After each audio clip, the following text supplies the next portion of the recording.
Hi everyone. It's 7:14 p.m. on a Tuesday evening, and I am sat in bed feeling like a terrible parent. And here is why. Please don't come for me. Please don't come for me. I am just doing the best I can here, said every parent who's traumatized their child. I'm just doing my best here. Like there are times when I catch myself saying and doing things like my mother and my grandmother, more my mother, and I keep biting my tongue because I'm like, Jesus, give me strength.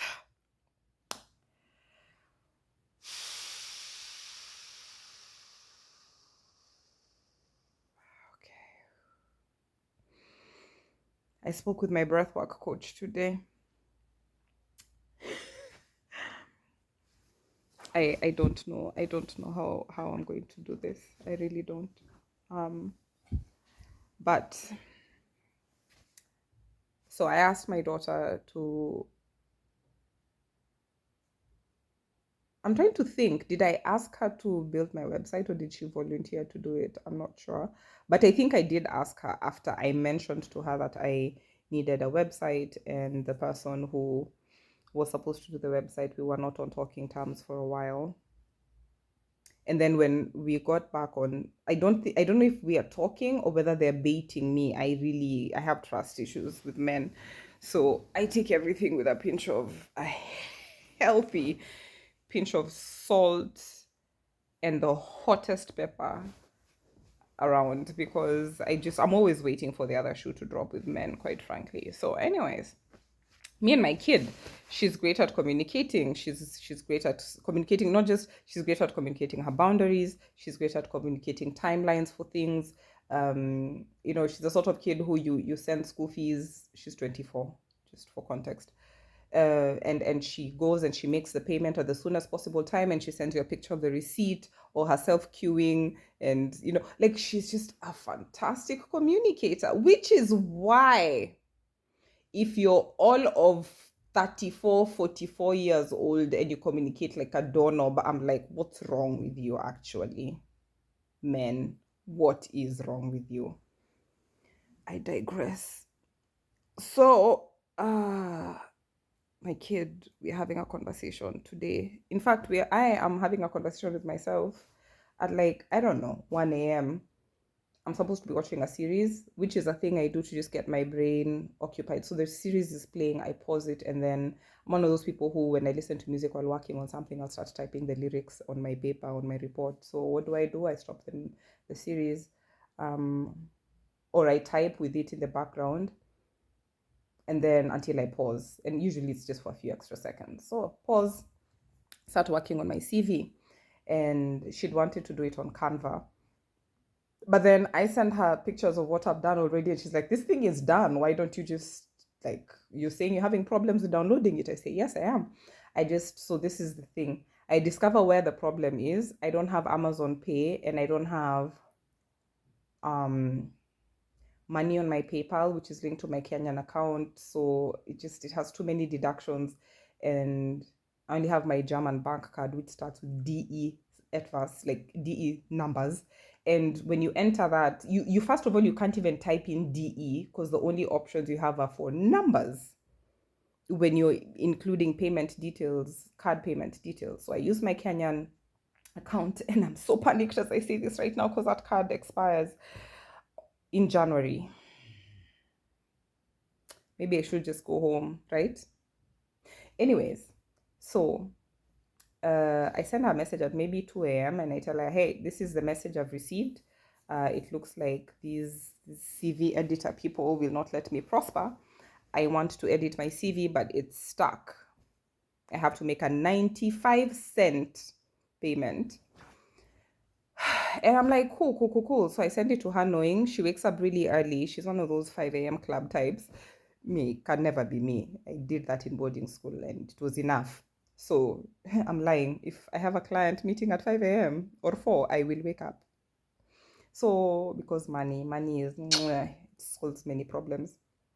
So I wake up at the late time of like 9 a.m. I decide to start this day with Jesus because we're making better decisions as we head into the new year. We are not waiting for January to start making those decisions. This is me calling you out. And yesterday I cooked lunch at lunchtime and not 4 p.m. So today I did some things right.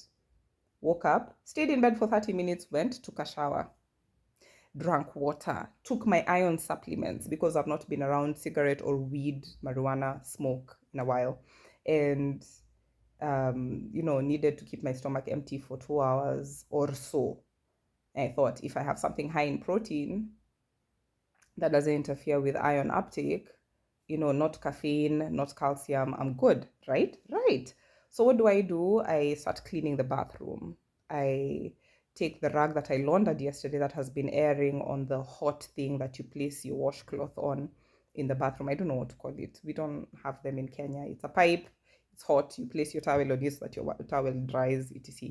I air the house. I mop like an African woman with a duster, a rag, a floor rag. I mean, like it's a towel. It's a small black towel. So I rinse it off. I mop. I scrub the floor with a scoring pad. I'm just out here making good decisions, right? Right. We even started with Jesus. I don't listen to one.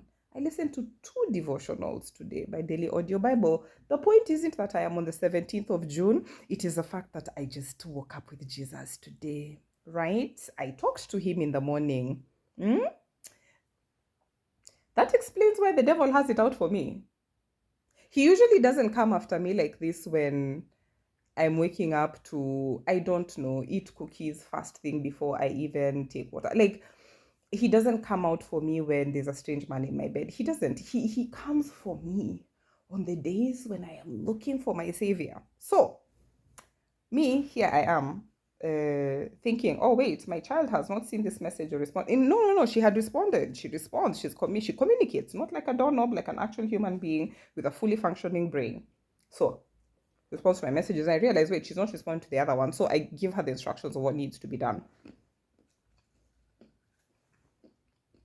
And they were not clear, I presume. She's not rude. She was just busy today. So by the time we get to evening, and I don't like to be outside after sunset, and nowadays the sun sets at 4:30 p.m. So is it 4 p.m., which is half my reason why I'm so irritable and snacking in bed. The thing that I wanted done has not been done. And I'm like, chica, mamacita, my SIM card, my Kenyan SIM card, is it in the phone? At this point, she's getting into a meeting. I didn't know she had meetings, but I know she has a life separate from mine. So when she told me she's getting into a meeting, I told her, you know what, let's do this later. She's like, no, this meeting will take a while. And right after that, I have another one. Like mother, like who? Like daughter. So I tell her it's okay. Then I change my mind. I'm like, no, it's not okay. Wait, this is something I asked about in the morning. Like, what's going on? Also, you've asked me, I think, a second time how soon this website needs to be up. I needed it, I don't know, 2 weeks ago. So granted, not entirely her fault. Some of the information I was sending her came in slowly, but then I thought at the back of my mind, now that you have all the information that you need for the basic, just make sure it's live so that if someone looks for me online, they can find me. That instruction, this one I just said, like, I just make sure it's live. Done is better than perfect and not done. Then she sends me the link. And it hit me just now as I was saying it, is any of this her fault? So I sent her a voice note. No, at some point I got very impatient. I was like, look, take the phone, take my SIM card. Is so and so home? Yes. So and so is an adult, even older than me. Take it to her with the SIM card. Let her handle this while you get into your meeting. Turns out she felt so bad. She stood there trying to actually remedy the situation because at some point my line was blocked and she said she knew how to fix it and da, da, da, da. So at this point, I am half yell talking to the adult in the room, the other adult, she's still my child, going like, why is she not taking this as seriously as I am? Does she not know that I am trying to find work so that I can provide for her like a decent parent? Like, I feel like I'm just half providing. I'm not even there to raise her myself. And I just feel like I'm failing right now. And you know what that is? That is triggering. That is abandonment issues. cropping up, making you feel like a bad mother because you felt abandoned at some point in your childhood. And then you know that she's lost her mom. So you feel like you have big shoes to fill because she's told you some stuff about her mom that makes you shudder. Like, not shudder like in fear. Like, you're like, wait, those are the shoes I have to fill. Those are the, like, your mom is the sort of person who left you wealth when she passed away. From a remote part of Kenya. So you feel like, oh my God, I'm not doing enough. And what does that make you do? It makes you as Joy and I were such good friends. Joy used to tell me the pain that we feel, pain wants to be put somewhere. Like anger, it wants to be put somewhere. And usually you don't hold fire, you don't hold it to yourself, you throw it at someone or something to get it away from yourself. So what was I doing? I was feeling guilty and I needed to put the guilt on someone. So I sent her this voice note. I'm like, look, I'm just getting impatient. Like, this website, it's not coming together and this is not coming together. And then while I'm talking, I'm like, but how much information have you given her that's complete? And also, did you not just give her permission today for the website to go up incomplete? So I start walking back on some of what I've said, and I'm like, you know what? I am impatient, and this is not your fault. This is not your fault. This is not your fault. And this isn't about pointing out faults. It's about telling you, this is what's going on. I was impatient with you today because this is what's going on. Someone on the internet, someone who is married to an actual human being, her husband is an actual human being, who, comes home, cleans, cooks, gets Christmas gifts for the kids, without being asked, takes initiative. My God, initiative is the new sexy. In fact, ask any woman after the age of 30 what turns her on social media.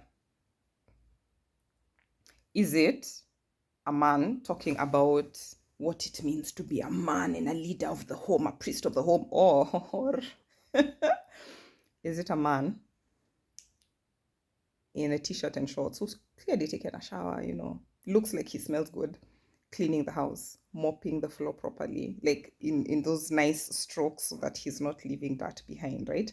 A man who knows which cloth is good for the granite slab and which one is good for the tiles in the bathroom and which one is correct for the tile on the floor or the wooden floor, or who knows that the cloth that you use for the toilet seat probably is yellow to match the yellow bleaching, disinfecting liquid that you use to clean the toilet sink, and that the one that you use for the sink is white because white sink, and yellow PP maybe, so that you keep them separate, so that you wash them in the washing machine or wherever and put them out in the sun if there's sun where you are. And I am envious of you right now if you're somewhere where there's sun. But the point is, a man who is in the kitchen chopping, slicing, and knows that you chop and slice this way and you put them away and you don't leave the dishes in the sink for someone to come and wash them for you later just because you cooked.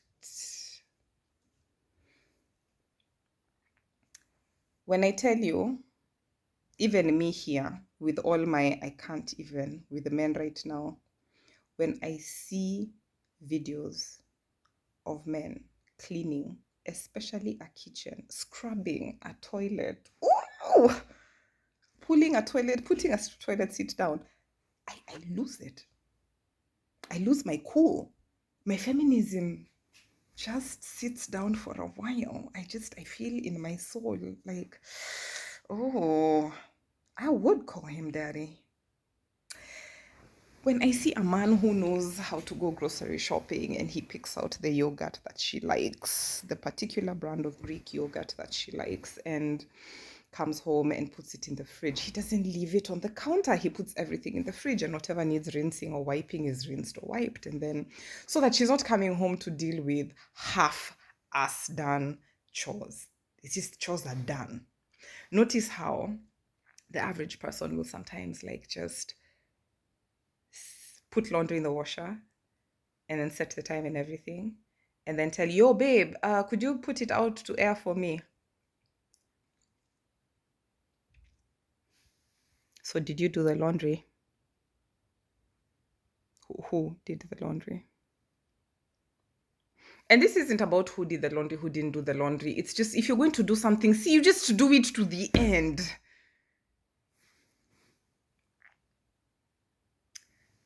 I have a problem with lack of follow through the same way I have a problem with broken promises. The one thing that will make me exit even a situationship with a guy is if he makes a promise and he doesn't keep it. And then if you tell me, oh, it's because I have a lot on my mind, like I don't. I have a calendar. I text myself reminders of things. I have appointments tomorrow. Two.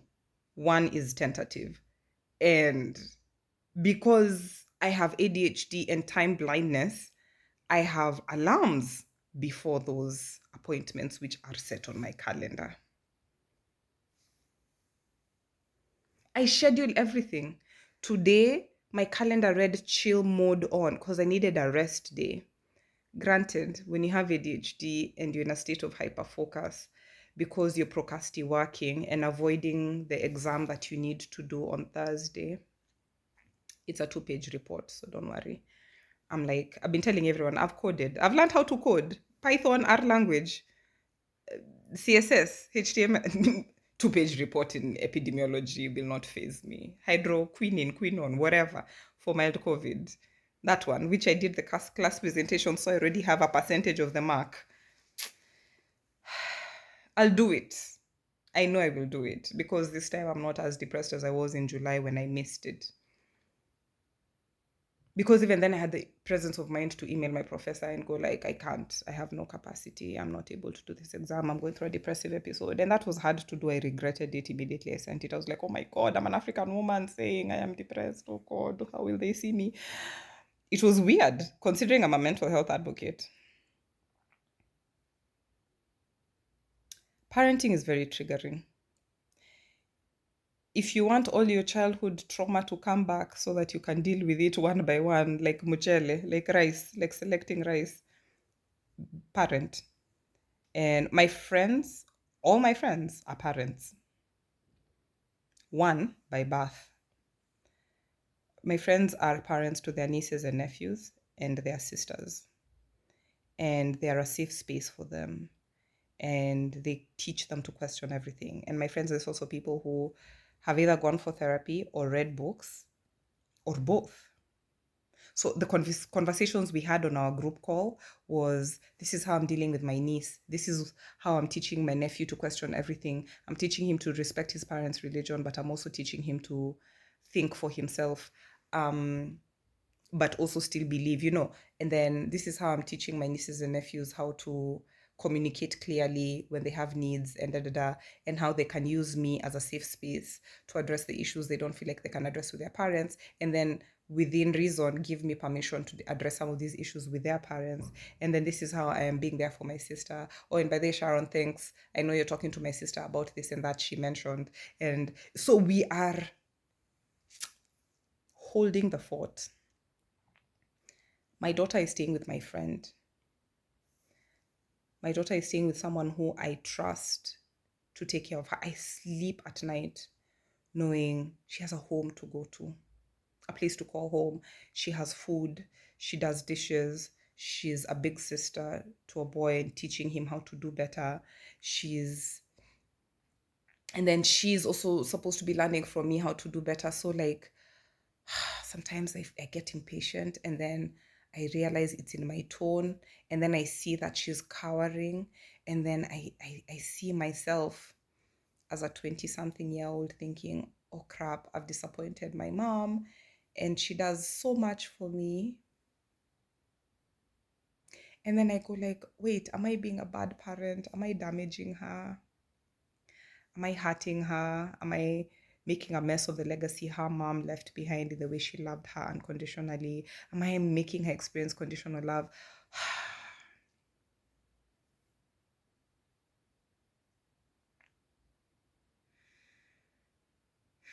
I love this kid so much.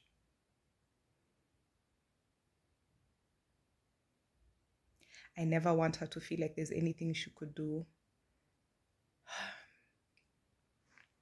to make me love her less. And I know I've said it to her and her sisters, my other kids before, and I've told them, whether you do drugs or get pregnant or wind up sleeping with a married man or wind up on a stripper pole, I don't care where you find yourself. Just know that you can call me and there'll be no questions asked. It will be, come home, or am I coming to pick you up, or who am I sending to pick you? Because when you didn't have that, when you didn't have the unconditional love, you know firsthand how damaging it is and how you put yourself in horrible situations because you know you can't go home. And this is why we don't report when we are raped or sexually assaulted. We don't tell our parents, because I remember the first time I told my mother, and a year later when she was upset about something, she was like, yeah, it was your fault. I mean, my mom has done some things. She's an amazing human being. She's just human. So she's made some mistakes. I never got an apology from her about that, and I'm not expecting it. Her generation, I'm not. That religious 50 something heading into 60 type. Like, I'm not expecting my mother to ever sit me down and say, I'm sorry for the ways I hurt you. Nope. And I did tell her how she hurt me. I sent her an email. Oof, it was comprehensive. My aunt told me she read it. My mother's twin, she was like, ooh, you were pissed. I was like, girl. And so I've released her. But that release, it's a daily or weekly affair. Every time I think of her and I think, how do I do better? Because my mom did great. She did good with the tools she had. But she still hurt me deeply. And so in my adulthood, even in the romantic associations, I remember telling Jesus, like, I'm done. I'm done with men. I'm just like, please give me permission to just try with women, because I'm just done with men. And then this week, I got reminded that there's some incredible men out here. Shocking. I got to talk to a few of them, even today, and I was like, wait, isn't this the guy who did XYZ and who just apologized for a miscommunication? Oh, wait, isn't this that guy who owned his crap and told you, hey, how much did you lose at this time when I miscommunicated because I value your time? There's some really decent men out here, men who don't just buy you a gift because they've pissed you off or send you money. They literally reach out and they say, you know what, that was on me. I stepped in it and my ego got in the way and I didn't want to say anything, but I'm sorry. Someone did that immediately today. Like, he said something and then I said something. I asked a question. Then he sent me a weird emoji and I'm like, should I not have asked? Because you're the one who told me and you're volunteering information that is tied to the thing. Then he went like, Sharon, I'm so sorry. I didn't know that we hadn't talked about this. I think because I've been interacting with you on social media, I've been assuming that I updated you on my life.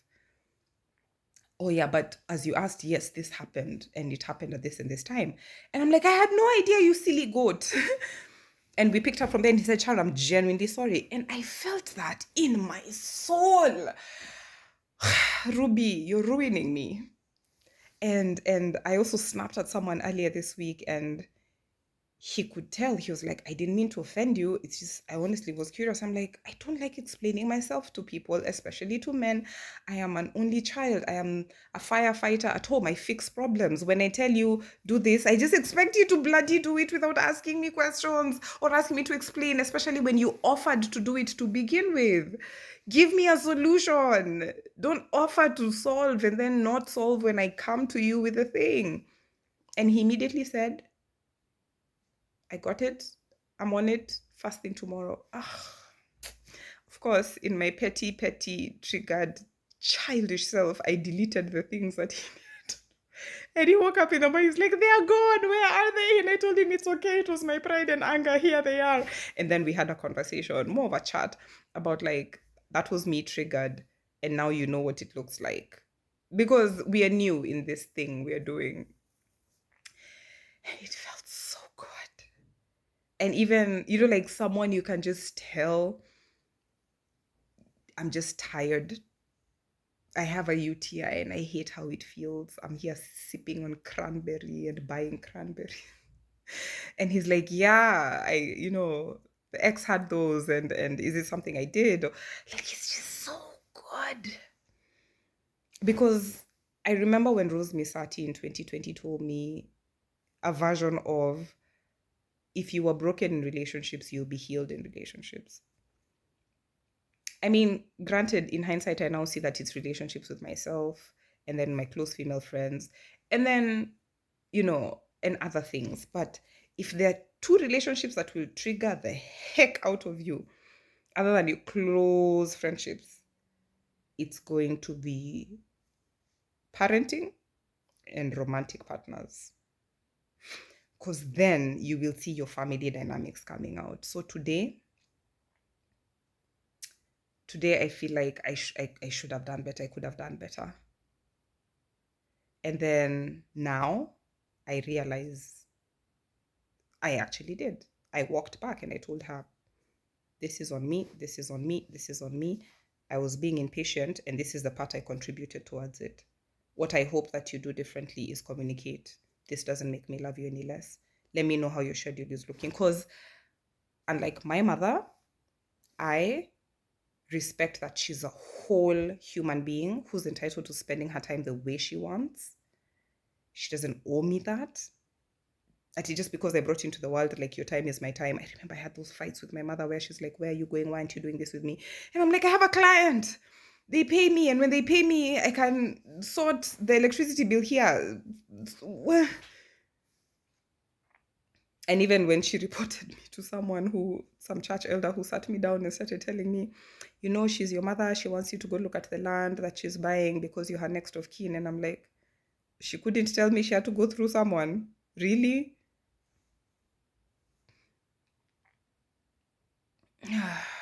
I don't like to be avoidant. I like to deal with issues. And I learned that from my ex, by the way. He was very good at, let's talk about the thing. And all the way to the end of the relationship, 11 years later, I needed to go blow steam by walking so that I wouldn't yell, be disrespectful, be mean or hurtful. And then I'd walk back and then tell him, this is how I'm feeling. I'm pissed off. And I have to give him his flowers. He never cussed me out. Like, oh, you're such a... And I've seen so many guys do that. Like, tell me, oh, she's being such a bee. She's being such an idiot. My ex never... And there are times when I miss that being dealt with delicately. But then there were times when we also differed in a way that wasn't too cool. But still, I never felt like someone he would just yell. I wouldn't... I felt like sometimes the voice was raised, but it wasn't yelling. It wasn't, what the heck is wrong with you? How could you be so stupid? Like, I hear people fight like that. Me, I don't know. Because I remember the first time a man tried telling me WTF. I was like, oh, don't be cussing at me. I will block you. And I blocked him. I wish I had kept him blocked. But here we are.